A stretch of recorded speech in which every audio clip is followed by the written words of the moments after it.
जय जिनेन्द्र सभी को। आज की क्लास स्टार्ट करते हैं। सबसे पहले मंगलाचरण। नमो अरिहंताणम, नमो सिद्धाणम, नमो आयरियाणम,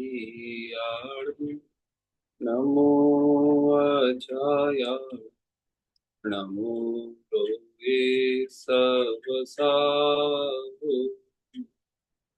ऐसो पंचनमोकारो सब पाव प्रणाशन, मंगलारं च सवेसिं परमं भवै मंगलम्।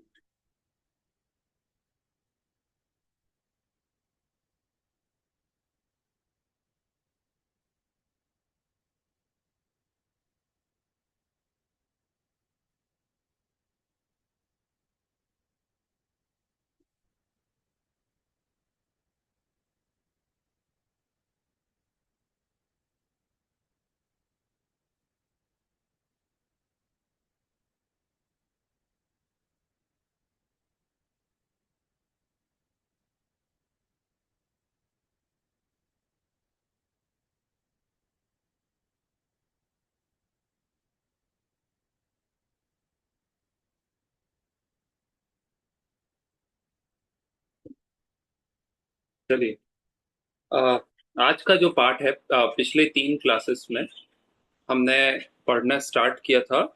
वीतराग विज्ञान पाठमाला भाग 1।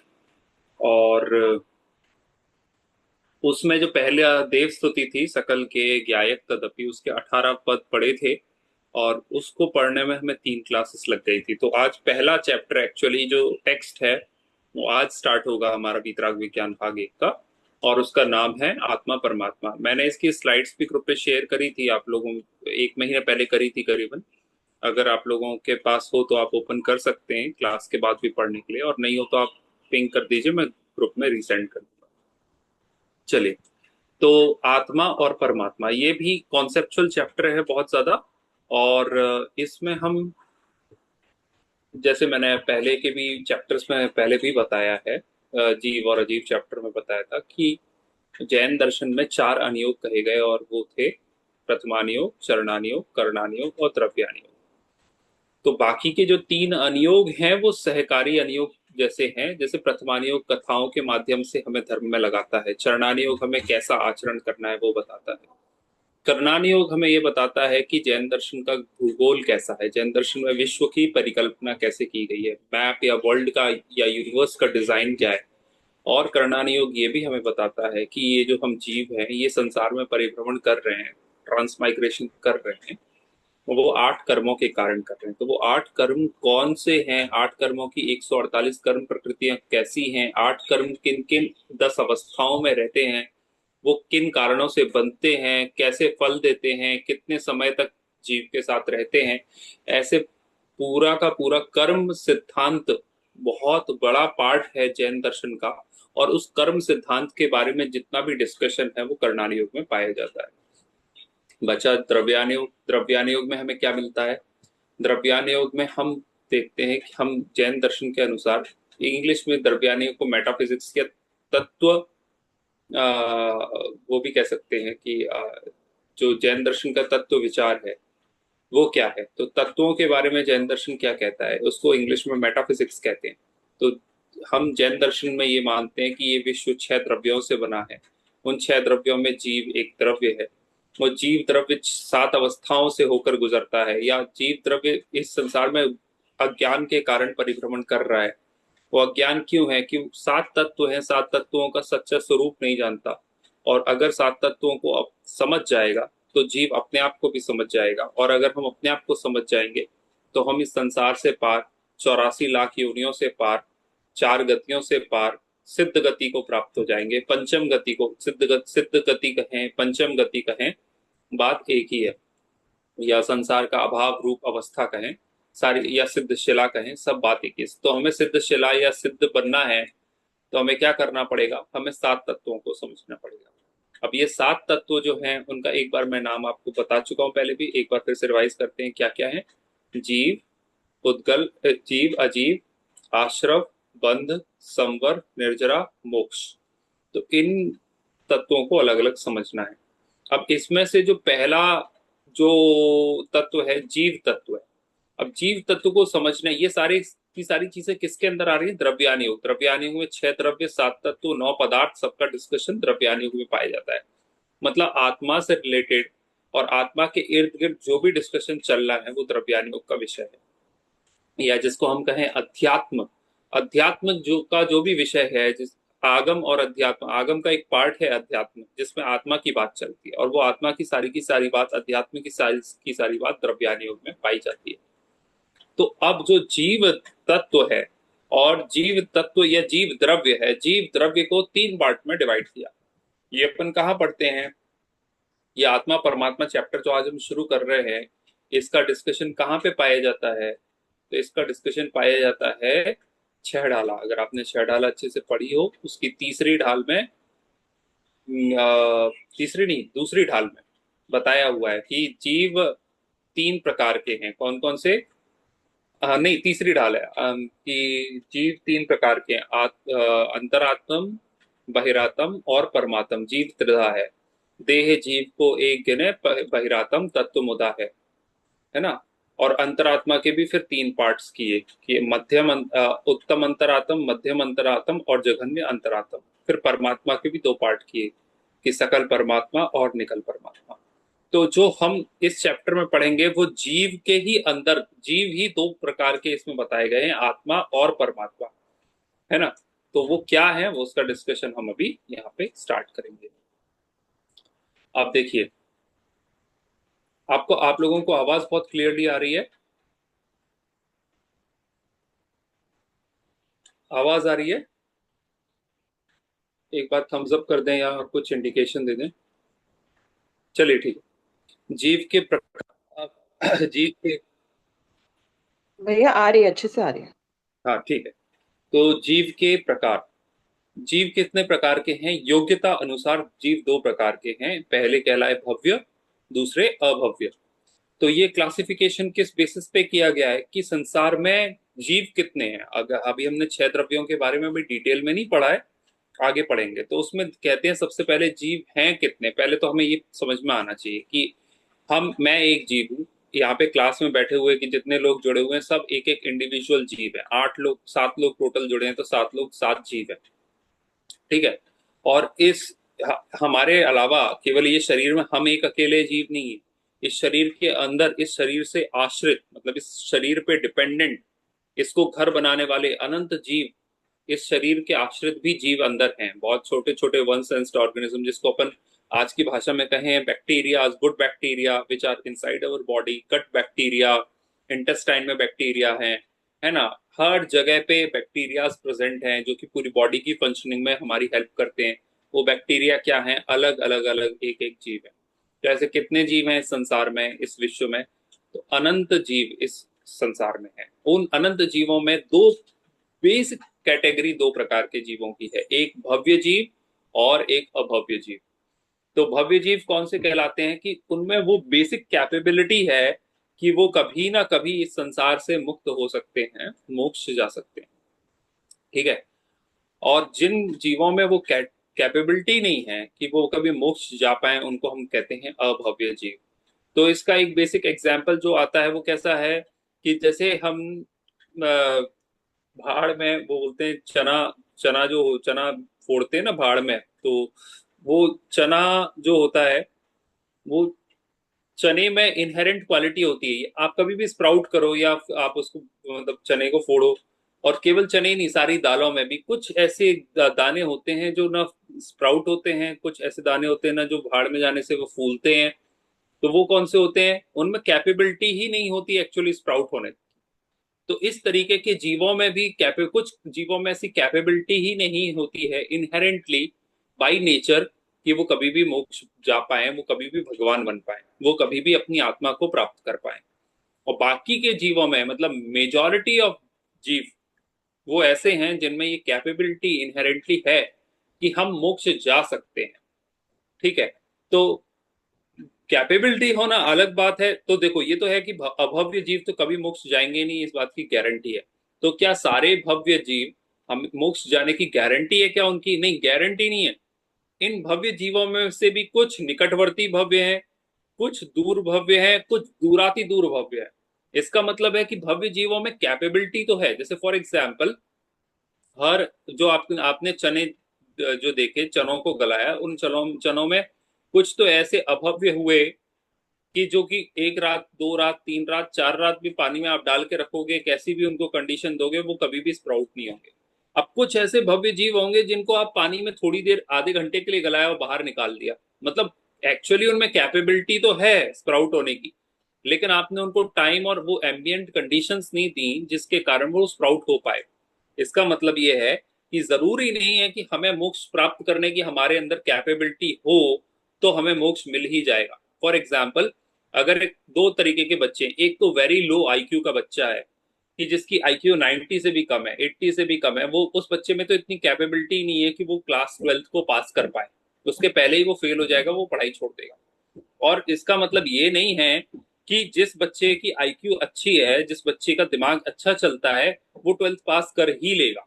वो डिपेंड करता है कि वो एफर्ट कितना पुट कर रहा है, वो डिपेंड करता है कि उसके सर्कमस्टेंसेस कैसे हैं, उसको क्या माहौल मिला है। इस तरीके की बहुत सारी एक्सटर्नल फैक्टर्स पे डिपेंड करता है, या और इंटरनल फैक्टर्स पे, इंटरनल मेहनत पे भी डिपेंड करता है। तो इससे हमने ये दो एग्जाम्पल्स लेके क्या समझा कि जो दो जीवों की दो कैटेगरी है, उसमें अभव्य जीव तो वो हैं जिनमें कैपेबिलिटी ही नहीं है मोक्ष जाने की, और भव्य जीव वो हैं जिनमें कैपेबिलिटी तो है।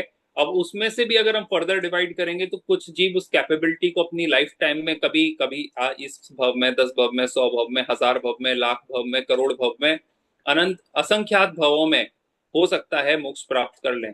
और कुछ हो सकता है कि अनादिकाल में भी मोक्ष प्राप्त ना करें। तो वो सारी की सारी चीजें उनकी खुद की इंटरनल की मेहनत पे और सर्कमस्टेंसेस पे डिपेंड करेगा। इसलिए भव्य जीवों को भी तीन पार्ट में डिवाइड कर दिया: निकट भव्य, दूर भव्य और दूराति दूर भव्य। निकट भव्य मतलब जो कम टाइम में मोक्ष जाने वाले हैं।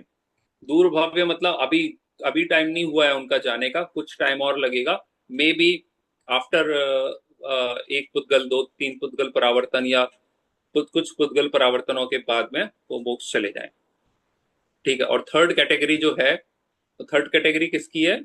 थर्ड कैटेगरी है दूर आती दूर भव्य, जिनका अभी तक तो टाइम, केवली के ज्ञान में भी ऐसा दिखता है कि केवली को भी नहीं पता कि वो कब जाने वाले, मतलब इतना आगे का टाइम होगा उनका जाने का। ये बेसिक क्लासिफिकेशन योग्यता के अनुसार समझना चाहिए। चलिए आगे चलते हैं। अब यहाँ पे वही है भव्य की डेफिनेशन, जिसमें सम्यक दर्शन, सम्यक ज्ञान और सम्यक चारित्र प्रकट करने की, यानी कि मोक्ष जाने की योग्यता। मैंने अभी तक जो आपको समझाया उसमें मोक्ष वर्ड का यूज किया या सिद्ध बनने का यूज किया कि हम जो इसमें मोक्ष जाने की कैपेबिलिटी हो। पर मोक्ष क्या है? मोक्ष तो एक फुलफिलमेंट की स्टेट है। मोक्ष मतलब हो गया कि आपने आपने अपनी स्कूलिंग कंप्लीट कर लिया, आपको एक सर्टिफिकेट मिल गया कि now your education is complete. पर वो स्कूलिंग कंप्लीट करने के लिए आपको 12th क्लासेस कंप्लीट करनी पड़ेंगे ना, पहले 4th क्लास भी पास करोगे। पहले हमारे पेरेंट्स के टाइम पे 5th बोर्ड हुआ करता था, 8th बोर्ड हुआ करता था, और देन 11th बोर्ड हुआ करता था। तो तीन बोर्ड्स होते थे। यही समझ लीजिए सम्यक दर्शन, सम्यक ज्ञान, सम्यक चारित्र के तीन बोर्ड्स हैं। तो जिसको 12th क्लास पास करनी है वो पहली क्लास, फिफ्थ फिफ्थ बोर्ड भी पास करेगा, 8th भी पास करेगा, और देन 11th और 12th भी पास करेगा। इसका मतलब है तीन कंप्लीट, तीनों को पास करने के बाद ही उसको completion of education, school education का सर्टिफिकेट मिल सकता है। तो मोक्ष तो वो सर्टिफिकेट है जब आपकी सारी चीजें कंप्लीट होगी। पर बेसिकली सम्यक दर्शन मतलब पहला बोर्ड कंप्लीट करने के लिए, या सम्यक ज्ञान दूसरा बोर्ड कंप्लीट करने के लिए, और सम्यक चारित्र तीसरा बोर्ड कंप्लीट करना, ये मोक्ष की प्रोसेस है, ये पूरा रास्ता है। इसलिए तत्वार्थ सूत्र का जो पहला सूत्र है, पहले अध्याय का पहला सूत्र जहां से शुरुआत होती है, उस वही है सम्यक दर्शन ज्ञान चारित्राणी मोक्ष मार्ग। इसका मतलब क्या कि सम्यक दर्शन, सम्यक ज्ञान और सम्यक चारित्र, ये तीन मिला के मोक्ष मार्ग बनते हैं। तो जैसे क्लास 5, क्लास 8 और क्लास 12 तीन मिला के मोक्ष, ये स्कूल एजुकेशन का रास्ता कंप्लीट करते हैं, इसी तरीके से सम्यक दर्शन, सम्यक ज्ञान, सम्यक चारित्र ये रास्ते के पड़ाव हैं। कौन से रास्ते के? मोक्ष तक पहुंचाने वाले रास्ते के पड़ाव हैं। तो कोई भी जीव जो मोक्ष जाएगा इन तीनों से होके ही जाएगा। इन तीनों के बिना कोई भी जीव मोक्ष नहीं जा सकता। ऐसा नहीं हो सकता कि हम तो केवल सम्यक दर्शन करेंगे और मोक्ष हो जाएगा, कपड़े कपड़े पहने पहने मोक्ष हो जाएगा, नहीं होगा। तो सम्यक दर्शन करने के बाद तुरंत ही सम्यक ज्ञान भी हो जाता है। तो सम्यक दर्शन सम्यक ज्ञान के कुछ टाइम बाद सम्यक चारित्र शुरू हो जाता है, और सम्यक चारित्र बहुत लंबा चलता है, और सम्यक चारित्र 12वें गुण स्थान पे जाके खत्म होता है ना। खत्म नहीं होता, पूर्णता होती है। 13वें गुण स्थान में सम्यक चारित्र की पूर्णता होती है अरहंत दशा में। तो ये हो गए मोक्ष। इस ये मैंने जो आपको बताया ये हो गया मोक्ष मार्ग, सम्यक दर्शन, ज्ञान, चारित्र। और जिस जीव में किसी भी एक को क्वालिफाई करने की कैपेबिलिटी हुई, मतलब जो जीव 5th क्लास तक 5th बोर्ड को पास कर सकता है, वो जीव 8th और 12th बोर्ड को भी पास कर सकता है। और जो जीव मोक्ष तक नहीं प्राप्त जा सकता, वो एक भी बोर्ड क्वालिफाई नहीं करेगा। तो अभव्य वो हुआ जो कि सम्यक दर्शन, ज्ञान और चारित्र तीनों में से कोई भी एक प्राप्त नहीं कर सकता। और जिसने जो भव्य हुआ वो सम्यक दर्शन, ज्ञान, चारित्र तीनों ही प्राप्त करेगा। तो कोई जीव अभी आज के दिन सम्यक दर्शन प्राप्त करके बैठा हुआ है, आपसे पूछा जाए कि क्या वो भव्य है या अभव्य है, सीधा आंसर है, अगर एक एक भी उसने प्राप्त कर लिया है, सम्यक दर्शन उसने प्राप्त कर लिया है, इसका मतलब ये है कि वो भव्य ही है। ठीक है, चलिए आगे चलते हैं। अभव्य कौन है? अभव्य जिसमें सम्यक दर्शन, सम्यक ज्ञान और सम्यक चारित्र प्रकट करने की, मोक्ष जाने की योग्यता न हो, उसको, हाँ, तो उसको कहते हैं, सॉरी, उसको कहते हैं अभव्य जीव। तो अभव्य जीव जिनको मोक्ष जाने की योग्यता नहीं है। नेक्स्ट, कैसे जाने कि हम भव्य हैं? अब क्वेश्चन ये आता है, ये तो हो गया बहुत थ्योरी। भैया आप तो ये बताओ कि हम भव्य हैं कि नहीं, हमें अपना जज करना है। आपने इतना डरा दिया कि हम कभी मोक्ष जा पाएंगे कि नहीं जा पाएंगे, तो हम भव्य हैं कि नहीं है? तो उसका उत्तर दिया, देखो अब टेस्ट दिया है। अब हमें एक एक, हम जितने क्लास में लोग जुड़े हुए हैं, ये सबको अपने अंदर में एक चीज पूछनी है। ये क्वेश्चंस हैं, वेरीफाई करना है हमें अपने आप से। ये क्वेश्चन पूछने हैं, इसका आंसर यस में आता है या नो में आता है। तो पहला क्वेश्चन क्या है? पहला क्वेश्चन है, जिसने चेतन स्वरूप आत्मा की बात प्रसन्न चित्त से सुनी वह भव्य है। क्या सुना उसने? जिसने चेतन स्वरूप आत्मा, आत्मा कैसा है? चेतनता है। चेतन को इंग्लिश में अगर कन्वर्ट करें या साइंस की भाषा में कहें तो चेतनता मतलब क्या? कॉन्शियसनेस, जिसको साइंस कहती है कॉन्शियसनेस, जानना देखना, है ना। तो वो उसको जानना देखना कहो, चेतनता कहो, या फिर कॉन्शियसनेस कहो, वो आत्मा का क्या है? वो आत्मा का गुण है। आत्मा गुण नहीं कहना चाहिए, मूल गुण है ना। जो मेन आइडेंटिफिकेशन फैक्टर है आत्मा को और अनात्मा को, आत्मा के अलावा जो भी चीज है उनमें किसी में भी चेतनता नहीं पाई जाती है, केवल आत्मा में चेतनता पाई जाती है। तो जिसने चेतन स्वरूप आत्मा की बात प्रसन्न चित्त से सुनी वह भव्य है। तो हमें क्वेश्चन करना चाहिए, क्या हम अभी तक, हमने अपने जीवन में कई सारे ऐसे प्रसंग आए होंगे, किन्हीं प्रवचनों में मुनि महाराज के, आरिका माता के, किसी पंडित जी के, इन क्लासों में जो मैं ले रहा हूं या किसी दूसरी क्लास में जो आपने कभी सुनी हो, आत्मा की बात, अपनी बात बहुत बार आई होगी। क्या हमने कभी भी उसको इंटरेस्ट से सुना है? ये फर्स्ट क्वालिफिकेशन है पता करने के लिए कि आप भव्य हो या अभव्य। फर्स्ट एंड फोरमोस्ट क्वालिफिकेशन है, इसके अलावा और कोई क्वालिफिकेशन नहीं। अगर आपने आत्मा की बात सुनने में आपको रुचि आती है तो आप समझ लीजिए आप भव्य हो, है ना। सबको अपने से ये क्वेश्चन पूछना चाहिए। तो अगर अभी तक नहीं आई है रुचि और आप भव्य होना चाहते हो तो आत्मा की बात रुचि लेके सुनना शुरू कर दीजिए। इससे आपकी भव्यता पकेगी। जैसे बोलते हैं ना, मान लीजिए कच्चा फल टूट जाता है पेड़ से, और वो कच्चा है, और अगर आपने उसको पकाने के लिए पाल नहीं लगाया, वो पाल विषय माली वो आता है ना, उसका उदाहरण छहठाला में आता है कि आप जैसे उसमें आज के दिन कार्बाइड वगैरह लगा के किसान पका देते हैं, और भी वैसे उसमें कपड़े में ढक के और अंदर राख के बीच में रख देते हैं, तो उससे फल पक जाता है। और अपनी जैसे कच्चे फल को अगर आपने पकाने की व्यवस्था नहीं करी तो वो कच्चे से ही सड़ जाएगा, वो या कभी पकेगा ही नहीं। तो पकाने के लिए, अपनी योग्यता को पकाने के लिए, या अगर आपको लगता है कि हम भव्य, तो ऐसा तो लग रहा है कि कभी सुना है लेकिन दूराति दूर भव्य हो सकते हैं, तो अपनी अपनी भव्यता को पकाने के लिए आत्मा की बात को सुनने, रुचि रुचि पूर्वक सुनने की शुरुआत कर दीजिए। जितना जितनी आपकी रुचि आत्मा में प्रवर्तेगी, आप समझ लीजिए, जितना जितना आपकी रुचि प्रवचनों में, अध्यात्म के प्रवचनों में, मोक्ष का कोई बताए आपको, जैसे मैंने पूर्णवती माता जी का प्रवचन ग्रुप में शेयर किया था, अगर आप लोगों ने सुना हो, तो देखिए कितनी ज्यादा भावना माता जी ने उस दिन, कितनी ज्यादा भावना प्रवचनों में बताई कि देखो हम कौन है ना। उसमें पर समय और स्व समय दो शब्द यूज हुए, जो कि समय सार में आते हैं, क्योंकि वो समय सार शुरू कर रही थी ग्रंथ।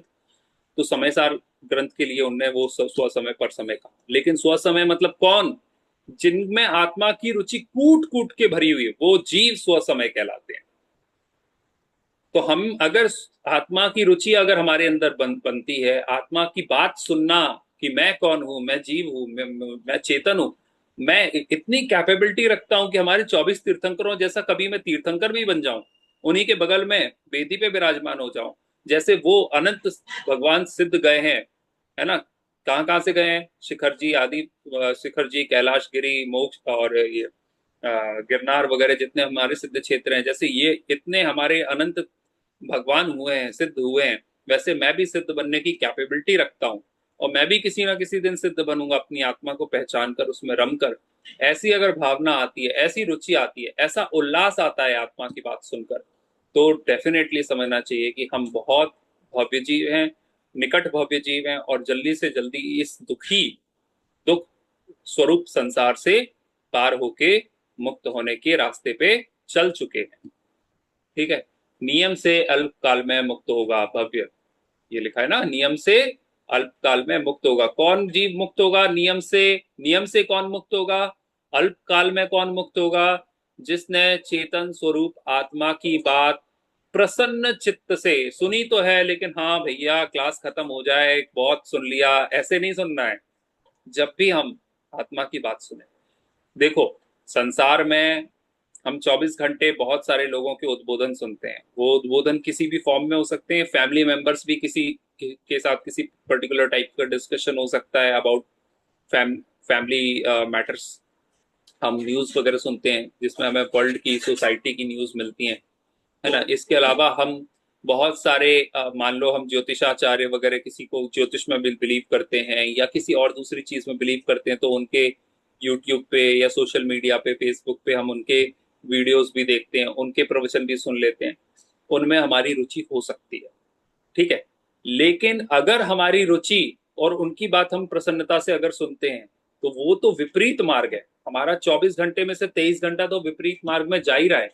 थोड़ा सा समय भी हम अगर अपनी आत्मा में निकाल कर अपनी आत्मा की बात सुने, ये कोशिश करें कि हम आत्मा में कैसे रमन करें, हमारी आत्मा का स्वरूप क्या है, मैं दुखी क्यों हूं, इन सारे क्वेश्चंस का विचार भी करें। मैं कौन हूं, आया कहां से, और मेरा रूप क्या, संबंध दुखमय कौन है, स्वीकृत करूं परिहार क्या, इसका विचार विवेक पूर्वक शांत होकर कीजिए, तो सर्व आत्मिक ज्ञान के सिद्धांत का रस पीजिए।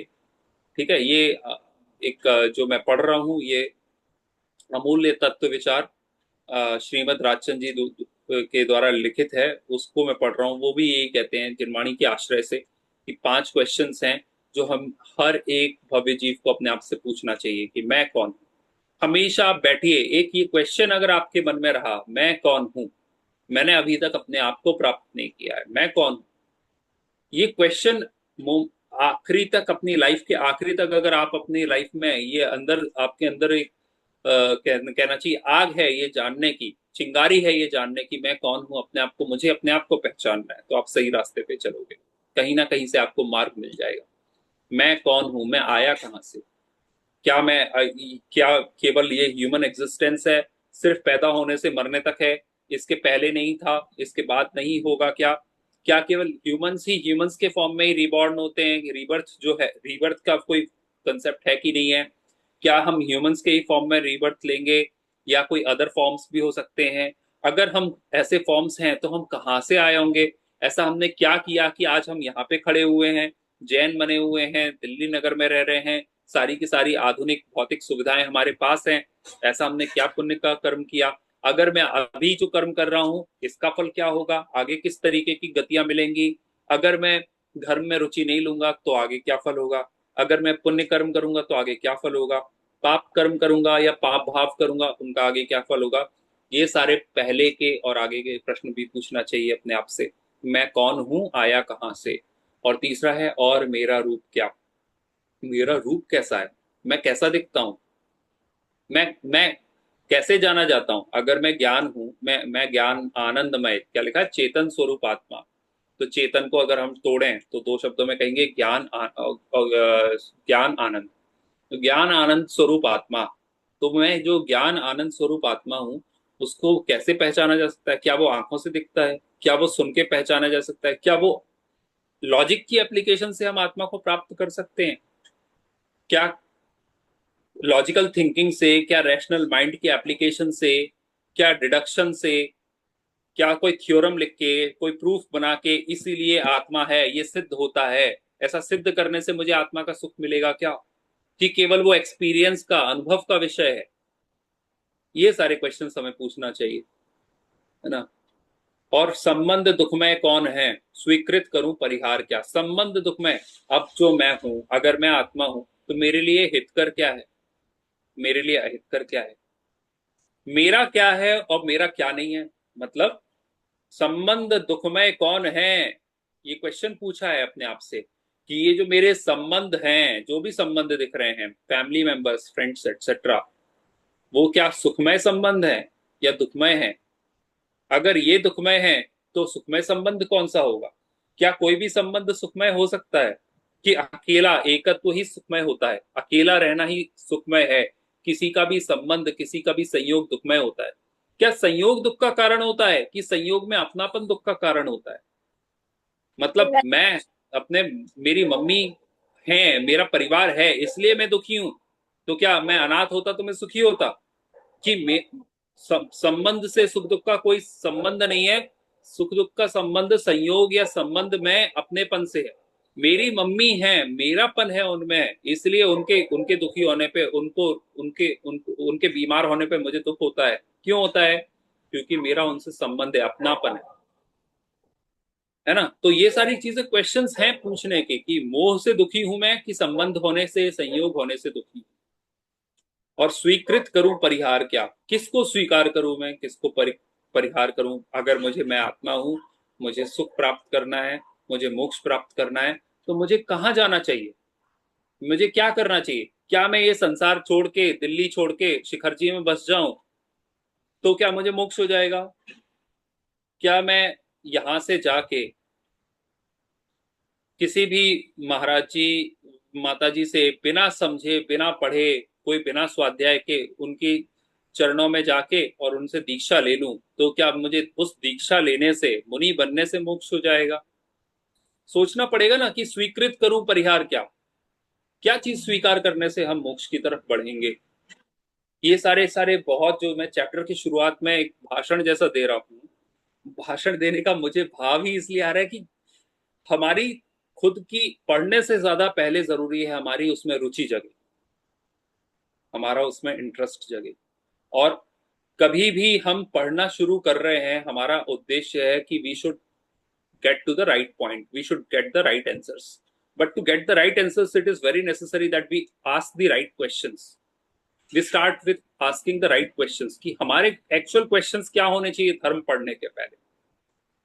हम जैन दर्शन की इतनी महिमा बोलते हैं, जैन दर्शन, हम जैन हैं ये मान के हमें इतना अभिमान होता है, तो किस बात का अभिमान होता है, कि हम जैन सबसे ज्यादा पैसे वाले हैं इसलिए हम महान हैं, जैन सबसे ज्यादा टैक्स भरते हैं देश में इसलिए हम महान हैं, जैन सबसे ज्यादा सीए, चार्टर्ड अकाउंटेंट, जैन सबसे ज्यादा बिजनेसमैन हैं इसलिए महान हैं, जैन सबसे ज्यादा देश में गौशालाएं, 12,000 14,000 गौशालाएं चलाते हैं, देश की 80%, 75% गौशालाएं जैन चलाते हैं इसलिए महान हैं। हमारी महानता का कारण क्या माना है हमने, ये सारे क्वेश्चंस हमें पूछने पड़ेंगे तब। If these are the questions, these are the right questions, if we ask them to ourselves, then only we will be able to find the right answers through the study of scriptures। ये जो पूरा स्वाध्याय चल रहा है, स्वाध्याय आपको आपके सारे प्रश्नों का उत्तर देगा, पर सबसे पहले जरूरी है कि हम सारे प्रश्न सही पूछना शुरू करें। प्रश्न सही होंगे तो स्वाध्याय से हमें सही उत्तर मिलना शुरू हो जाएंगे, और हम अपनी आत्मा की ओर, अपने आत्मा में अंदर की ओर, और जितना जितना हम अंदर की ओर बढ़ेंगे, जितना जितना अंदर में डूबेंगे, बाहर का रस कम होता जाएगा, और उतना उतना मोक्ष का मार्ग सीधा सीधा दिखने लगेगा, और मोक्ष के रास्ते पे हम चलने लगेंगे। रास्ता बहुत सीधा है, ठीक है ना। तो ऐसा हमें करना है। तो अभी भव्य और अभव्य के डिस्कशन में एक बात हम बहुत, एक बालबोध पाठमाला भाग 1, 2, 3 हमने पढ़ा। स्टार्टिंग में बहुत सारे लोगों ने ये क्लास ज्वाइन करी थी, धीरे धीरे लोग हट जाते हैं। जो लोग अभी तक जुड़े हुए हैं, आप मान के चलिए कि आप में कितनी भव्यता है, कितना आपके अंदर समर्पण है, कितना ज्यादा आपके अंदर उत्सुकता है, जिज्ञासा है जैन दर्शन का सच्चा ज्ञान प्राप्त करने की, अपनी आत्मा को समझने की, हमारे भगवान का क्या उपदेश है ये समझने की। अगर ऐसी भावना आपके अंदर आई है तो इसका मतलब ही ये है कि आप भव्य हो और निकट भव्य जी। और इस कारण से हमें अंदर से प्रमोद होना चाहिए, प्रसन्नता होनी चाहिए कि देखो हम सही रास्ते पे हैं। बस इसी रास्ते पे कंसिस्टेंटली बने रहना है। कहीं ना कहीं, कभी ना कभी हमें सच्चा मार्ग, जो मोक्ष मार्ग है सम्यक दर्शन ज्ञान चारित्र का, वो भी मिलेगा। और सच्चा सुख जो हमारा आत्मिक सुख है, हमारे अंदर है। जैसे बोल दिया जाए कि अभी इंडिया में बोल दिया गया या पाकिस्तान में बोल दिया गया, न्यूज में आया कि पाकिस्तान में ऑयल रिजर्व्स हैं। ऑयल, या इंडिया में भी बहुत सारे strategic oil reserves Andaman Nicobar में पाए गए। अब देखो तेल निकलेगा 10 साल 20 साल बाद, लेकिन देश के अंदर, सबके अंदर खुशी की लहर पहले दौड़ जाती है कि अरे हमारे पास तेल है। बस टाइम किसमें, अभी तो हम बस हमने तेल फाइंड कर लिया, जमीन के नीचे तेल मिल गया है। बट अब क्या करना रह गया है, सिर्फ हमें एक प्रोडक्शन रिग या एक फैक्ट्री डालने की जरूरत है। वो फैक्ट्री, उसमें जो है वो तेल निकालने लग जाएगी। इसी प्रकार से स्वाध्याय जो है जैन दर्शन का, वो आपको ये कन्विंस कर देगा कि आपके अंदर सुख है, आनंद भरा हुआ है, कहीं बाहर जाने की जरूरत नहीं है, सिर्फ अपने अंदर देखने की जरूरत है, मेडिटेट करने की जरूरत है अपने आत्मा पे, अपने स्वरूप पे, अपनी चेतनता पे। वो जो मेडिटेशन आपका स्टार्ट होगा तो आपके अंदर का आनंद, जो अभी तक अनएक्सप्लोर्ड है, अनएक्सप्लॉइटेड है ना, वो जमीन के नीचे जैसे तेल पड़ा हुआ है, उसको अभी तक किसी ने यूज नहीं किया। पर जैसे ही ऑयल रिग जाएगी और वो जैसे ऑयल पंप या पाइप अंदर जाएगा, वो पाइप पूरा का पूरा तेल बाहर आने लग जाएगा, और हमें वो तेल यूटिलाइज हम कर सकते हैं। इसी प्रकार से हमारे आत्मा का जो आत्मिक अतीन्द्रिय सुख है, वो आत्मा में पड़ा हुआ है।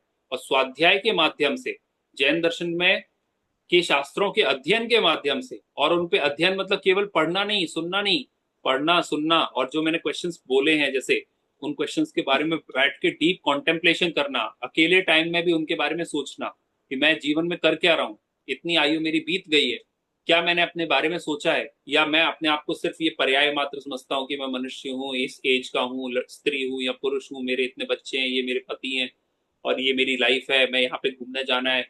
बस इन चीजों के बारे में सोचना है, या और भी कुछ इस जीवन का उद्देश्य सोच रखा है मृत्यु के पहले? क्योंकि मौत तो सबको आनी है, ये तो दुनिया कहती है ना। तो वो तो मुसलमान तक उसको मानते हैं कि मौत सबको आनी है ना, कि तू फना नहीं होगा ये ख्याल झूठा है। तो बहुत सारे, किसी भी धर्म में सब जानते हैं कि सबको, और सब हाथ खुले रह जाएंगे। सिकंदर ने बोला था कि तो उसके दोनों हाथ खाली हैं, बाहर रखना, तो सबको पता है। पर क्या मैं उस मोमेंट के लिए अपने आप को क्या तैयार कर रहा हूँ?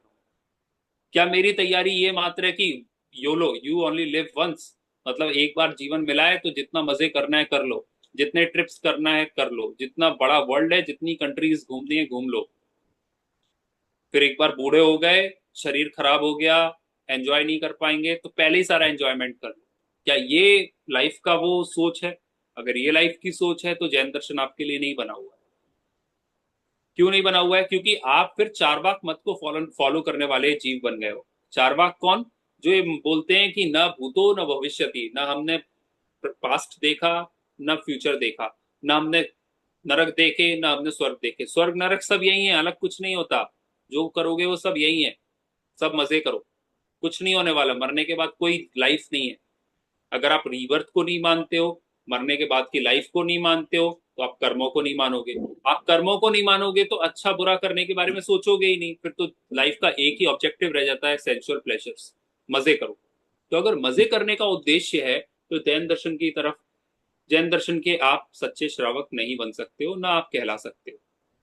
और जैन दर्शन का सच्चा श्रावक ये है जो इस जीवन का उद्देश्य केवल भोगों को नहीं मानता, भोगों से ऊपर बढ़कर या ऊपर उठकर भोगों के पार जाके अपनी आवश्यकताओं को कम करना, अपनी इच्छाओं को कम करना, और अपने सच्चे सुख को, जो कि अतीन्द्रिय है, मतलब पांचों इंद्रियों से प्राप्त नहीं किया जा सकता, ऐसा सुख, ऐसा ज्ञान प्राप्त करना जो अतीन्द्रिय है, वो हमारा उद्देश्य है।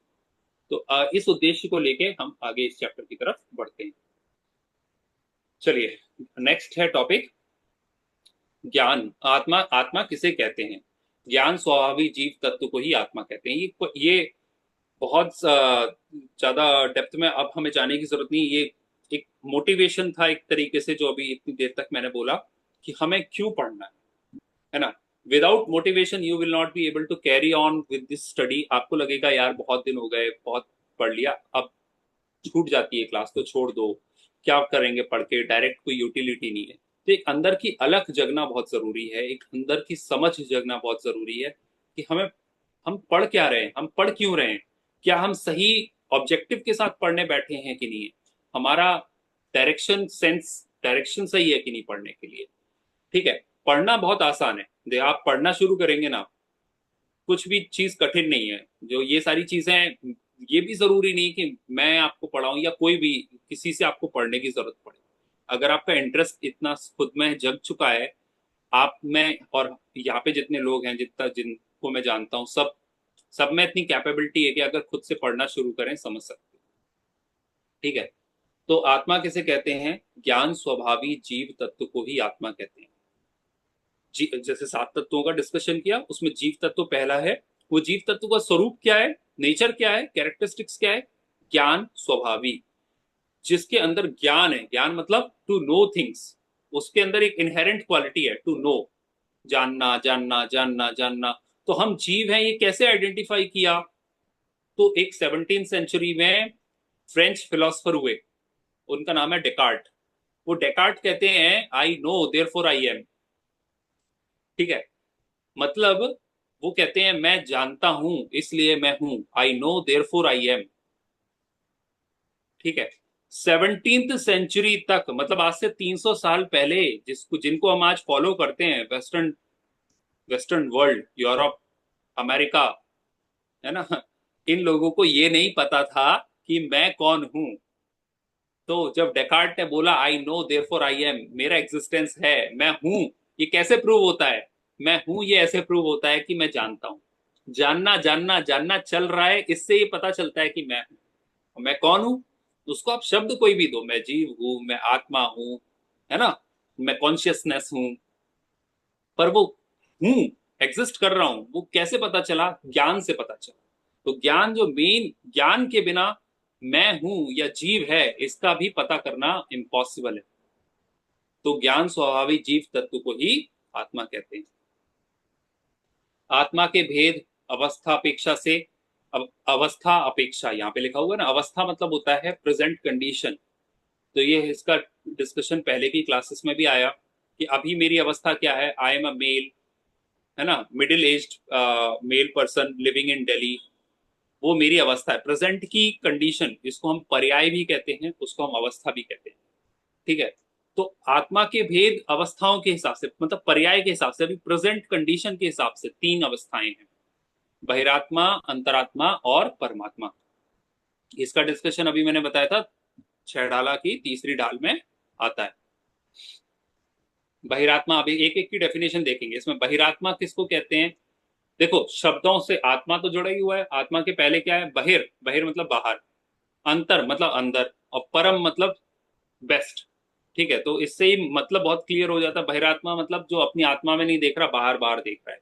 तो जो बाहर बाहर देख रहा है, दुनिया को देख रहा है, उसकी आंखें, उसकी पांचों सेंसेस बाहर की तरफ खुले हुए हैं, कोई भी अंदर की तरफ नहीं है। जिसका ध्यान, जिसका कॉन्शियस अंदर की तरफ नहीं है, बाहर की तरफ है, वो बहिरात्मा। जिसका कॉन्सेंट्रेशन, जिसका कॉन्शियस अंदर की तरफ देख रहा है, अपने आप को देख रहा है, वो अंतरात्मा। और जिसका कॉन्सेंट्रेशन अंदर में रम गया है, ऐसा रम गया है कि वो बाहर देखता ही नहीं है, वो हो गया परमात्मा। अंतरात्मा का तो कभी कभी बाहर की तरफ फोकस जाता है, फिर अंदर लौटता है, फिर बाहर जाता है, फिर अंदर लौटता है। बहिरात्मा ने आज तक दुनिया में कभी भी बाहर ही देखा है, अंदर कभी देखा ही नहीं है एक मोमेंट के लिए भी। अंतरात्मा बाहर अंदर होता रहता है, और परमात्मा अंदर डूब चुका है, बाहर कभी निकलता ही नहीं है। ठीक है, तो यही तीन डेफिनेशन हैं, आगे देखेंगे। बहिरात्मा किसे कहते हैं? बहिरात्मा जो शरीर और आत्मा को, जो शरीर और आत्मा को एक मानता है उसे बहिरात्मा, उसे बहिरात्मा कहते हैं। तो दो चीजें अलग अलग हैं, शरीर अलग है और शरीर अलग है और आत्मा अलग है। इस शरीर के अंदर आत्मा रहती है, शरीर के प्रदेशों के बराबर समान आकार की आत्मा है। आत्मा के प्रदेश उस विस्तार संकोच शक्ति वाले हैं। विस्तार मतलब एक्सपेंशन, संकोच मतलब कॉन्ट्रैक्शन या कंप्रेशन। तो जैसा जैसा शरीर का आकार होता जाता है, तो जैसे छोटा बच्चा है वो पांच मतलब छोटी 1 फीट 2 फीट हाइट का है, और वो बढ़ते बढ़ते 6 फीट हाइट का हो गया, तो आत्मा के प्रदेश भी उसमें उसमें उतने ही है, छोटे बच्चे में। और बड़े शरीर में भी आत्मा के प्रदेश उतने ही है, बट आत्मा के प्रदेशों में संकोच विस्तार शक्ति है, मतलब एक्सपेंशन और कॉम्प्रेशन की शक्ति है। तो वो पहले वो जो शरीर के प्रदेश हैं वो कॉम्प्रेस होके रहते हैं, जैसे जैसे शरीर का आकार बढ़ता जाता है, अनुपात बढ़ता जाता है, वैसे वैसे जो आत्मा के प्रदेश हैं वो फैलते जाते हैं। ठीक है, तो आत्मा और शरीर एक क्षेत्रावगाह संबंध में रहते हैं। अब ये बहुत टेक्निकल टर्म है, मैंने पहले भी डिस्कस किया है क्लास में। एक क्षेत्रावगाह का मतलब है एक स्पेस पॉइंट्स पे रहना, मतलब जिस एरिया में शरीर है उसी एरिया में आत्मा है। तो हम इसके कारण क्या प्रॉब्लम होती है कि शरीर और आत्मा यद्यपि दो हैं, अलग अलग हैं, लेकिन क्योंकि वो एक जगह पे रहते हैं इसलिए ये हमें डाउट हो जाता है कि शरीर और आत्मा एक है। तो मेरे से अगर कोई पूछता है मैं कौन हूं, तो मेरे को लगता है ये जो शरीर है, ये शरीर और ये शरीर के अंदर बैठा हुआ मैं जो आत्मा है, जो सोच रहा है, जो देख रहा है, जो बात कर रहा है, वो दोनों मिलके मैं हूं। ऐसे मिले जुली अनुभूति हर समय होती है, और उसी को मैं आत्मा मान लेता हूं, पर आत्मा वो नहीं है। आत्मा टोटल प्योर आत्मा है, कॉन्शियस है। उसके अलावा जो शरीर है वो टोटली आत्मा से बाहर है। ये चीज बहिरात्मा समझ नहीं पाता है। तो जो शरीर और आत्मा को एक मानता है उसको लगता ही नहीं है कि ये अलग अलग है, उसको लगता है ये मिले जुले हुए हैं। ये शरीर, देखो मैं बोल रहा हूँ, देखो मैंने सोचा, जो मैंने सोचा वही मैंने बोला और वही मैं कर रहा हूँ। तो ये मन वचन काय ये अलग अलग नहीं है, ये सब मिले हुए। जैसा मेरे को ज्ञान होता है, मैं ज्ञान जानता किससे हूँ? मैं, मेरी आंखें नहीं होंगी तो मैं जान नहीं पाऊंगा, मेरे कान नहीं होंगे तो मैं सुन नहीं पाऊंगा। ऐसा आत्मा के जानने के स्वभाव को तो नहीं जानता। वो ये नहीं जानता कि आत्मा में ज्ञान करने की कैपेबिलिटी है। इट आत्मा बिना आंखों के जान सकता है, बिना कान के सुन सकता है, सुन सुन सकता है मतलब अभी तो हमें सेंसेस की जरूरत है। आप बोलोगे कि बिना आत्मा सच में बिना कान के सुन सकता है क्या? नहीं, अभी बॉडीली एग्जिस्टेंस है ना, तो बॉडीली एग्जिस्टेंस में हमें सेंसेस की जरूरत होती है। बट हम सिद्ध भगवान को लें, अरिहंत भगवान को लें, सिद्ध भगवानों की एग्जाम्पल लेते हैं। सिद्ध भगवानों के पास तो शरीर है ही नहीं, उनके पास तो 5 सेंसेस है ही नहीं, तब भी वो सर्वज्ञ है कि नहीं है? डेफिनेटली वो सर्वज्ञ है। तो सर्वज्ञ है मतलब वो संसार की सारी चीजों को देख रहे हैं कि नहीं देख रहे हैं, सब चीजों को सुन रहे हैं कि नहीं सुन रहे हैं, सब चीजों को टेस्ट कर रहे हैं कि नहीं कर रहे हैं, सबका संपूर्ण ज्ञान कर रहे हैं विदाउट सेंसेस। तो आत्मा की इनहेरेंट क्वालिटी है जानना, उसको तो बहिरात्मा जानता नहीं है कि आत्मा अपने अंदर से उसमें ज्ञान है, तो उस ज्ञान से सबको जानने की कैपेबिलिटी उसमें है without taking help of the senses. और क्योंकि उसको बाहर में अपने सेंसेस से ज्ञान होता हुआ दिखाई देता है, इसके कारण उसको लगता है कि मैं इंद्रियों से जानता हूं। इसलिए उसको लगता है कि मैं अलग और ये शरीर अलग। ऐसा नहीं है, मैं इस शरीर के अंदर बैठा हुआ एक अलग पोर्शन हूं, और मैं जैसे जैसे उपदेश देता हूं शरीर मेरे हिसाब से काम करके बताता है। और ये जो मेरा मतलब आत्मा का और शरीर का जो कॉम्बिनेशन है वो एक मानता है, और उसी को मानता है कि ये मैं हूं या ये आत्मा। ठीक है, ये बहिरात्मा का जो अंदर का थॉट प्रोसेस है या बहिरात्मा का फेथ है या बिलीफ है, वो हम बता रहे हैं। अब हमें चेक करना है क्या हम सब बहिरात्मा हैं कि नहीं, क्या हम इसी कैटेगरी में आते हैं कि नहीं आते। तो हमें समझ में आएगा हाँ, हम सभी जीव जो अभी क्लास में बैठे हैं जिसको अभी सम्यक दर्शन नहीं हुआ, सम्यक दर्शन के पहले पहले मिथ्यात्व अवस्था में, मिथ्या दर्शन की अवस्था में यही बिलीफ होता है। क्या बिलीफ होता है? हम आत्मा को और शरीर को अलग अलग नहीं जानते हैं, हम इनको मिला हुआ जानते हैं। हमें लगता है जानने का काम, करने का काम एक आत्मा ही करती है। ठीक है, चलिए आगे चलते हैं। बहिरात्मा की कैसी बुद्धि होती है? अब देखो, बहिरात्मा की बुद्धियों के बारे में। बहिरात्मा की बुद्धियों के बारे में पढ़ते हैं। बहिरात्मा की बुद्धि कैसी है? पर मैं एकत्व, ये मैं हूं, और ममत्व, ये मेरे हैं, ऐसी बुद्धि बहिरात्मा की होती है। अब देखो, ये बहिरात्मा की दो बुद्धियां यहाँ पे बताई हैं। पहले हम दो डिस्कस करते हैं। एक्चुअली चार बुद्धियां होती हैं, और चार भी नहीं, पांच बुद्धि होती है, पर हम चार डिस्कस करेंगे। तो दो पहले जो इस स्लाइड में वो डिस्कस करेंगे, और उसके बाद दो बुद्धियां और क्या होती हैं वो भी मैं आपको बताऊंगा। तो पहली बुद्धि है पर मैं। पहले लिखा है पर मैं। पर मैं मतलब क्या? स्व और पर दो टेक्निकल टर्म्स हैं जैन दर्शन में, या पूरे के पूरे हम लोग जो हिंदी की या संस्कृत की टर्मिनोलॉजी में, पर मतलब द अदर, स्व मतलब द सेल्फ। तो जो पर को हम इंग्लिश में कह सकते हैं नॉन सेल्फ। तो जो नॉन सेल्फ में या अदर्स में एकत्व करता है कि ये मैं हूं। जैसे शरीर मैं हूं। शरीर क्या है? अदर है, पर है। पर को पर नहीं जान के अपना मान लिया, तो ऐसा लगता है कि ये शरीर मैं हूं। ठीक है, ऐसी बुद्धि होना। और ममत्व बुद्धि मतलब ये एकत्व। एकत्व मतलब एक मानना, तो शरीर अलग और आत्मा अलग। ऐसे शरीर और आत्मा को अलग अलग नहीं जान के उनके बीच में एकत्व करना, मतलब शरीर और आत्मा को एक जान लेना, ये हो गई एकत्व बुद्धि। और उस एकत्व बुद्धि का एग्जाम्पल है मैं शरीर हूं। अब इसमें क्या किया? मैं आत्मा हूं और शरीर अलग है, पर दोनों को कंबाइन कर दिया तो हो गया मैं शरीर हूं। अब देखो, दूसरी बुद्धि है ममत्व बुद्धि। ममत्व बुद्धि क्या है? ये मेरे हैं। जैसे स्त्री, पुत्र आदि, मकान आदि मेरे हैं। जो भी मेरे लिविंग और नॉन लिविंग, मतलब मेरी फैमिली और फ्रेंड्स वगैरह जो है वो लिविंग बींग्स, और जो मेरे पोजेशंस हैं जैसे हाउस हो गया, कार वगैरह हो गई, ये सारे नॉन लिविंग थिंग्स, वो सारे मेरे हैं। मतलब मैं आत्मा और ये सारी चीजें मेरी, मेरे कंट्रोल में है, मेरी है। पर मैं इनको पजेस करता हूँ। मेरी है तो क्या मतलब है? मैं इनको अपने हिसाब से मॉडिफाई कर सकता हूँ। ये मेरे कंट्रोल में है, इनको कोई दूसरा हार्म नहीं कर सकता है। ये सारी सोच जो है ये ममत्व बुद्धि की सोच है। तो ये दोनों सोचें किसकी होती हैं? बहिरात्मा की होती हैं। क्यों होती हैं? पहले रीजन हमने पढ़ लिया कि बहिरात्मा जीव आत्मा और शरीर को अलग अलग नहीं जानता है। इन दोनों को अलग नहीं जानने के कारण ये सारी बुद्धियां होती हैं। क्या क्या बुद्धि होती हैं? एकत्व, ममत्व।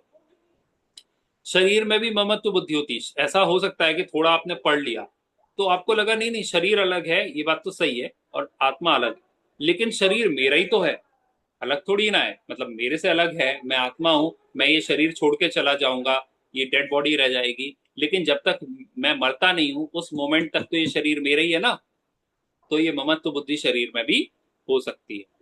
और इसके अलावा दो बुद्धियां और हैं, आप चाहो तो नोट कर लो, और नहीं तो मैं ओरली आपको बता रहा हूं इन शॉर्ट। तीसरी बुद्धि का नाम है कर्तृत्व बुद्धि। क्या नाम है? कर्तृत्व। कर, कर्त्री मतलब होता है कर्ता, कर्ता मतलब होता है करने वाला, डूअर। तो कर्तृत्व बुद्धि मतलब होती को अगर हम इंग्लिश में कहेंगे doership. We want to do things in others. तो मैं अपने शरीर का, मैं अपने स्त्री, पुत्र आदि, मकान आदि का करने वाला बनता हूं। कि मैं अपने कैसे बनता हूं? जो भी मैं मतलब कौन? हम बहिरात्मा की अभी डिस्कशन कर रहे हैं। तो बहिरात्मा जीव, मिथ्या दृष्टि जीव क्या मानता है? या तो पहले एकत्व बुद्धि से मानता है मैं शरीर हूं, ममत्व बुद्धि से मानता है कि ये मेरे हैं, ये शरीर, ये स्त्री पुत्र आदि, ये मकान आदि, ये सारी चीजें मेरी हैं। और फिर तीसरी कर्तृत्व बुद्धि से क्या मानता है? मैं इस शरीर का करता हूं, इस शरीर को निरोग रखना मेरा काम है, मैं अगर चाहूं तो इसको निरोग रखूं, मैं अगर चाहूं तो इसको हृष्ट पुष्ट कर लूं, है ना। सारी डिसीज को मिटाने का काम मेरा काम। इस तरीके की सोच शरीर में। और अपने स्त्री पुत्र आदि पे कैसे कंट्रोल करता है कि इस बच्चे का फ्यूचर तो मेरे हाथ में, मैं अगर इसको अच्छा पढ़ाऊंगा तो ये अच्छा बन जाएगा, मैं अगर इसको ऐसे संस्कार दूंगा तो ये ऐसा बन जाएगा। अपनी वाइफ की केयर करना या अपने हस्बैंड की केयर करना, ये सारी चीजें हैं कि मैं इनके लिए ऐसा करूंगा तो ये खुश हो जाएंगे, मैं इनके लिए ऐसा करूंगा तो ये ऐसा हो जाएगा। इस तरीके की पूरी सोच क्या कहलाती है? इस तरीके की बुद्धि क्या कहलाती है? कर्तृत्व बुद्धि। और चौथी बुद्धि का नाम है भोक्तृत्व। भोक्तृत्व मतलब होता है एंजॉयरशिप।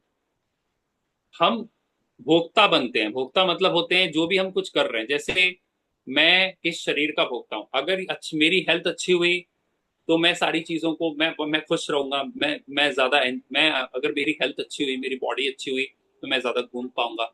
मेरी हेल्थ मेरी बॉडी अच्छी हुई तो मैं यहाँ वहाँ सारे फाइव सेंसेस के जितने भी प्लेजर्स हैं उनको अच्छे से एंजॉय कर पाऊंगा। मैं मेरे अगर स्त्री पुत्र आदि अच्छे हुए तो मैं खुश रहूंगा।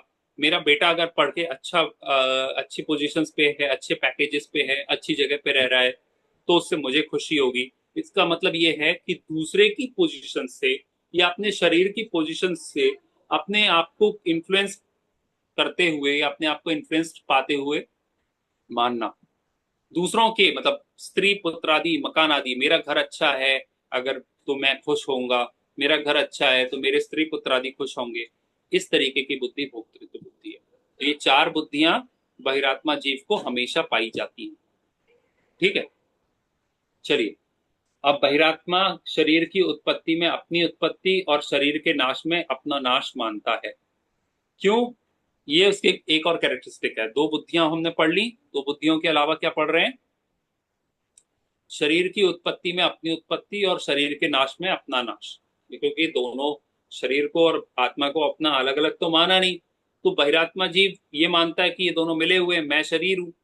तो शरीर की उत्पत्ति में अपनी उत्पत्ति मतलब जब मैं कब आया, मैं कौन हूं, मैं कब आया, कि मैं इस संसार में कुछ साल पहले, 50 साल, 25 साल, 30 साल पहले, जो भी मेरी आज की उम्र है, तब मैं आया। उसके पहले मैं कहाँ था मुझे नहीं पता, मैं था भी कि नहीं था। मैं तो अपनी शरीर की उत्पत्ति से ही अपनी उत्पत्ति मानता हूँ, क्योंकि मैं अलग अलग नहीं जानता। दूसरी चीज, शरीर के नाश में अपना नाश मानता है कि मैं कब तक रहूंगा, मैं तब तक रहूंगा जब तक ये शरीर रहेगा। इसलिए मृत्यु का भय होता है बहिरात्मा को, मरने से डरता है। क्यों मरने से डरता है? क्योंकि आत्मा और शरीर का एग्जिस्टेंस अलग अलग नहीं जानता कि ये मैं आत्मा हूं, ये अजर अमर तत्व है, ये शरीर है, ये नश्वर है। आत्मा हमेशा रहेगी, शरीर समाप्त हो जाएगा। मैं आत्मा हूं इसलिए मैं कभी मरता नहीं। शरीर मरने वाला है इसलिए शरीर मेरे से अलग हो जाएगा। मैं आगे के भवों में अगले अगले शरीरों को धारण करूंगा, इसलिए मुझे कोई टेंशन नहीं। जैसे एक वस्त्र एग्जाम्पल आया, वो गीता में भी एग्जाम्पल है, हमारे यहाँ समयसार नाटक जी में भी वो एग्जाम्पल है। समयसार जी और समयसार जी के आधार पर समयसार नाटक लिखा है बनारसी दास जी ने। उसमें भी आता है कि जैसे जैसे एक शरीर नए नवीन नवीन हर दिन नए नए कपड़ों को धारण करता है, उसी प्रकार ये आत्मा नए नए शरीरों को धारण करता है। तो अगर अंदर से ये बिलीफ हमारा पक्का है तो हमें कोई टेंशन होगी नहीं। मरने का टाइम हो गया, हम 80 साल के हो गए, 85 साल के हो गए, हमें एक मिनट मिनट भी ऐसा नहीं लगेगा कि हम कब मर जाएंगे, हम कब मर जाएंगे, मर जाएंगे तो क्या होगा, मर जाएंगे तो क्या होगा। कोई डर नहीं लगेगा। और डर किसको लगता है? डर उस बहिरात्मा जीव को लगता है जो ये नहीं समझता कि मैं आत्मा हूं, मैं कभी मरने वाला नहीं हूं। ये शरीर बस मुझसे अलग हो जाएगा, मेरी यात्रा तो अभी अनवरत चलती रहेगी। जैसे कल रात के कपड़े मैंने उतारे, नए कपड़े मैंने धारण कर लिए, मुझे टेंशन नहीं होती। क्यों नहीं होती? क्योंकि एक कपड़ा उतारा दूसरा मिल जाएगा, दूसरा उतारा तीसरा मिल जाएगा। इसी प्रकार से शरीर को, जिस जीव को ये पता होता है कि ये शरीर नश्वर है, नाशवान है और एक दिन अलग होने वाला है, इसकी मैं टेंशन क्यों लूं? ये शरीर छोड़ूंगा तो दूसरा शरीर आ जाएगा, दूसरा छोड़ूंगा तो तीसरा मिल जाएगा, तीसरा छोड़ूंगा चौथा मिल जाएगा। इस प्रकार से अनवरत ये प्रक्रिया कब तक चलती रहेगी? जब तक मैं मुक्त ना हो जाऊं, मोक्ष ना चला जाऊं। इस प्रकार से हम देखते हैं बहिरात्मा जीव की ऐसी सोच होती है कि शरीर की उत्पत्ति में यानी जन्म में अपना जन्म मानता है और शरीर के नाश को या मृत्यु को अपनी मृत्यु मानता है और इसके कारण दुखी होता है। और और क्या सोच होती है? शरीर से संबंध रखने वालों को अपना मानता है। जिनसे भी मेरा जिस जिनसे भी इस शरीर का संबंध है उनको अपना मानता है। कौन सी बुद्धि के कारण? ममत्व बुद्धि। शरीर को अपना मानना एकत्व बुद्धि, शरीर के संबंधियों को अपना मानना, अपनापन होना, वो ममत्व बुद्धि। तो अगर इंग्लिश में कहें, एकत्व को हम कहते हैं वननेस, वननेस विथ बॉडी। ये ममत्व को क्या कहते हैं? माइंडनेस। ये मेरे हैं, मेरे हैं, मेरा मेरा मेरा मेरा करते रहते ना, तो वो माइंडनेस है, ममत्व बुद्धि है। तो शरीर के से संबंध रखने वालों को अपना मानता है। तो देखो, शरीर शरीर के साथ वाले जितने लोग हैं, पिता पुत्र बच्चे, जब दुखी होते हैं तो खुद दुखी हो जाते हैं, और जब ये प्रसन्न होते हैं तो खुद प्रसन्न हो जाते हैं। पैसा होता है अगर अलमारी में तो हम अपने आप को खुश मान लेते हैं। पैसा ना हो अलमारी में तो अपने आप को दुखी मान लेते हैं। तो इसका मतलब क्या है? हमने अपने एग्जिस्टेंस को किससे जोड़ के रखा है? दूसरी चीजों से, पर से। हमारे बाहर पैसा जो है या वेल्थ है, सोना चांदी है, वो क्या है? पर है। वो हमारे एग्जिस्टेंस से टोटली बाहर है, वो हमारा नहीं है। लेकिन हमने उसको अपना मान रखा है। अपना मानने के कारण अगर अच्छी चीज होती है तो हम उससे अपने आप को सुखी मान लेते हैं, और बुरी चीज होती है तो उसके उससे अपने आप को दुखी मान लेते हैं। फॉर एग्जाम्पल, यहाँ पे दुख, ये रोग हो गया, आपको बीमारी हो गई इस शरीर में। शरीर को अपना मान रखा है और रोग को अपना मान रखा है कि ये शरीर ये रोग, ये बीमारी मेरे शरीर में हुई है। और ये बीमारी तो कोई अच्छी होती नहीं है, बीमारी तो पाप का उदय है। तो पाप का उदय मेरा उदय हो गया है, इस कारण से मैं दुखी रहता हूं। अब यही रोग, ये शरीर अपना ना मानूं तो इस शरीर में होने वाले रोग से मुझे फर्क ही नहीं पड़ेगा। कि शरीर रोगी हो गया तो भी फर्क नहीं पड़ेगा, शरीर बहुत अच्छा दिखने लगा, शरीर बिल्कुल हैंडसम है, तो भी मुझे बहुत खुशी नहीं होगी। तो बाहर की अवस्थाओं और बाहर की चीजों से अगर मैं सुखी हो रहा हूं तो भी मैं बहिरात्मा हूं, और बाहर की चीजों से मैं दुखी हो रहा हूं तो भी मैं बहिरात्मा हूं। तो बहिरात्मापना छोड़ना है तो क्या करना पड़ेगा? कि बाहर की चीजों को अपना मानना बंद करना पड़ेगा। तो बाहर की चीजें कौन कौन सी हैं? स्टार्ट होता है शरीर से, ये आत्मा है। आत्मा के बाहर सबसे पहले आता है शरीर। और शरीर के साथ संबंध में बहुत सारी चीजें आती है कि शरीर है तो शरीर को किसने पैदा किया? तो मम्मी पापा हैं। शरीर से कौन पैदा हुआ? तो बच्चे हैं। और शरीर को साथ देने वाले कौन से लोग हैं? तो मित्र आदि हैं। और परिवार कुटुंब है, रिलेटिव्स हैं। और क्या है? शरीर को साधने के लिए क्या क्या चाहिए? तो शरीर को अच्छे से रखने के लिए एक अच्छा सा फ्लैट चाहिए, एक अच्छा सा घर चाहिए, कार चाहिए। और क्या चाहिए? शरीर की सुविधाओं के लिए हमें और पैसा, चांदी, सोना वगैरह चाहिए। शरीर को अच्छा दिखाने के लिए हमें और इक्विपमेंट्स वगैरह चाहिए। तो ये सारी चीजें, हम शरीर के संयोगों से चीजें जुड़ती जाती हैं। जब हम अपना आत्मा और शरीर का यहीं से ब्रेक कर देते हैं, यहीं से हम उनके बीच में एक दरार डाल देते हैं कि मैं शरीर नहीं हूं, मैं आत्मा अलग हूं और शरीर अलग है। तो शरीर के संबंध से होने वाले पिता पुत्र आदि, पिता स्त्री पुत्र आदि जितने संबंध हो गए, और घर नौकर चाकर कार इत्यादि जो भी चीजें जो सब मेटीरियल सब्सटेंसेस हैं, वो सारी चीजें हमसे दूर हो जाती हैं। और इनमें होने वाली कोई भी अच्छी या बुरी चीजें हमें आत्मा में इफेक्ट करना बंद कर देती हैं।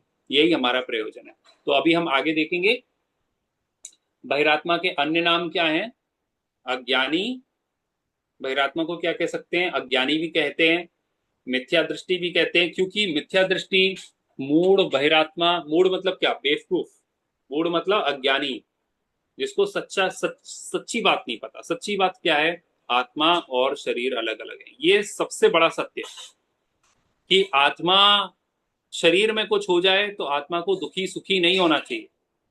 ये सबसे बड़ा सत्य है, क्योंकि शरीर मेरा है ही नहीं।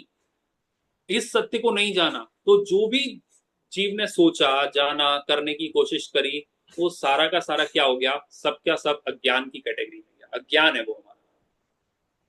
और वो ऐसा ही, मिथ्या मतलब होता है फॉल्स, वो हमारा फॉल्स बिलीफ है, झूठा मानना है।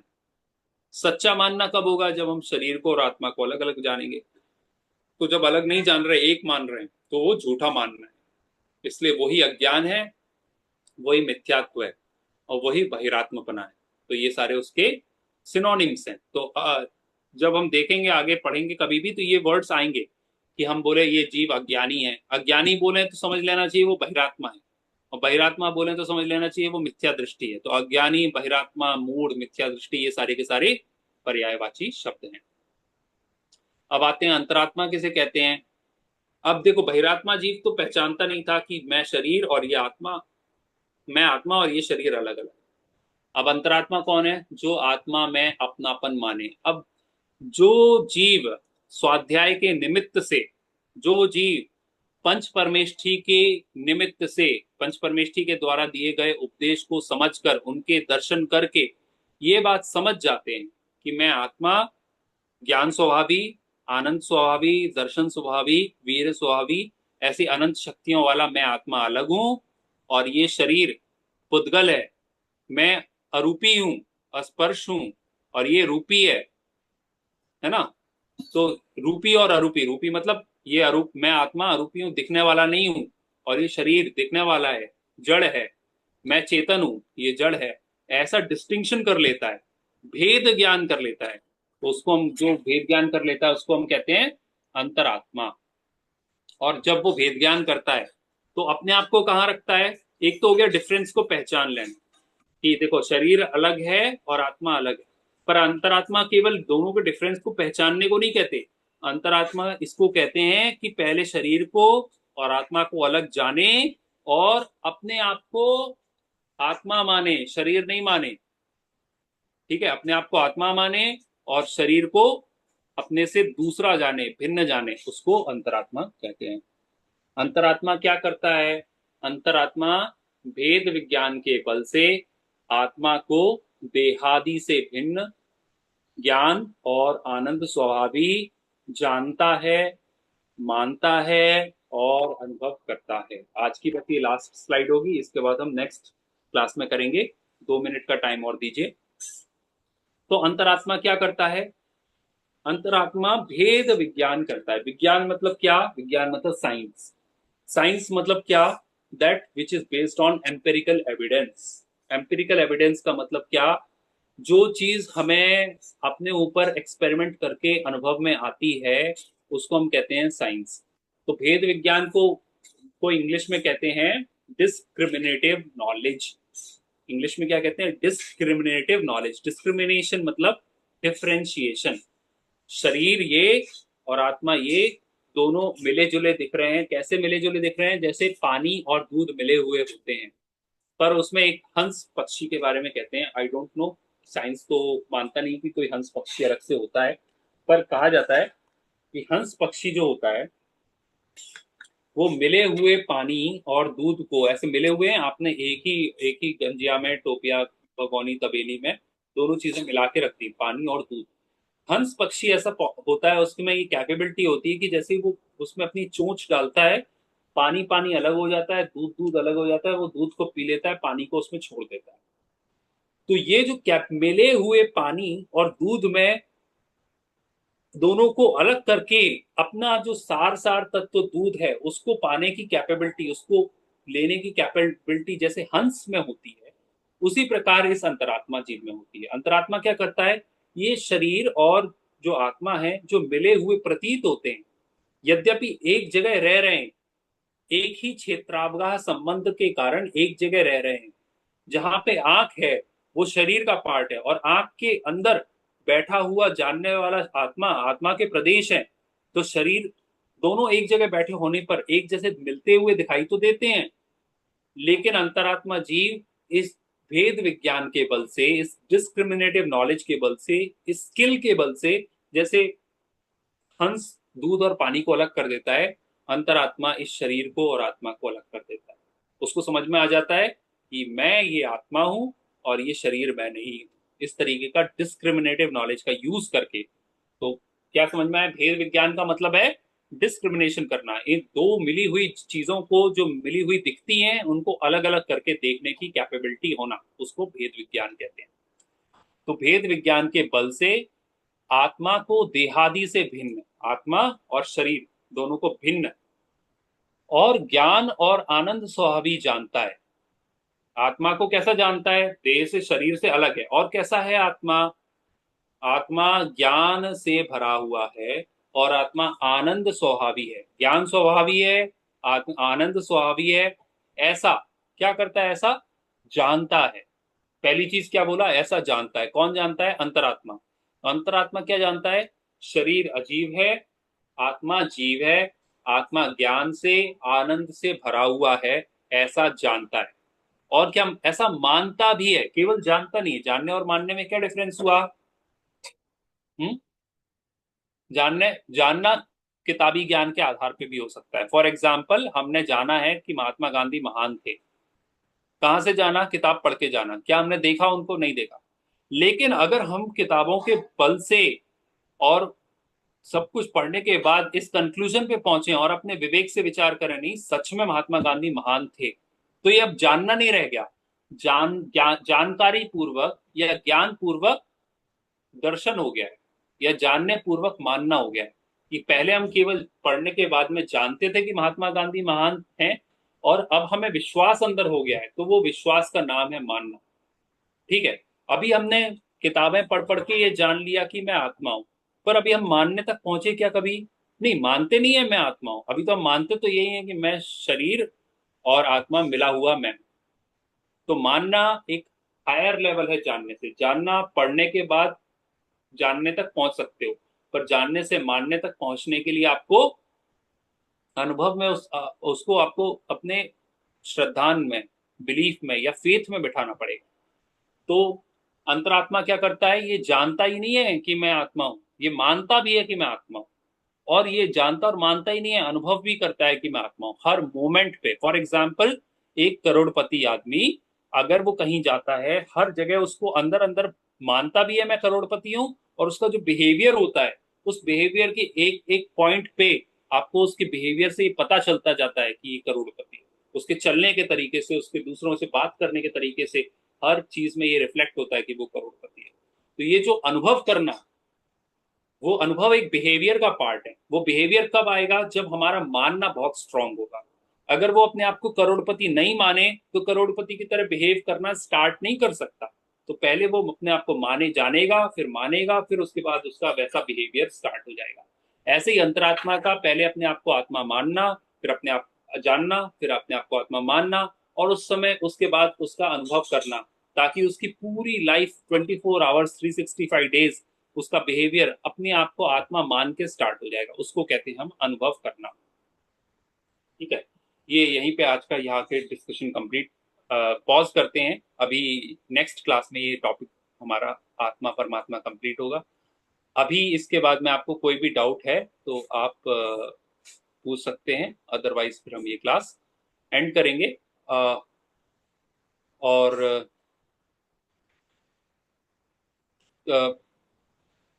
जिनवाणी स्तुति करते हैं उसके पहले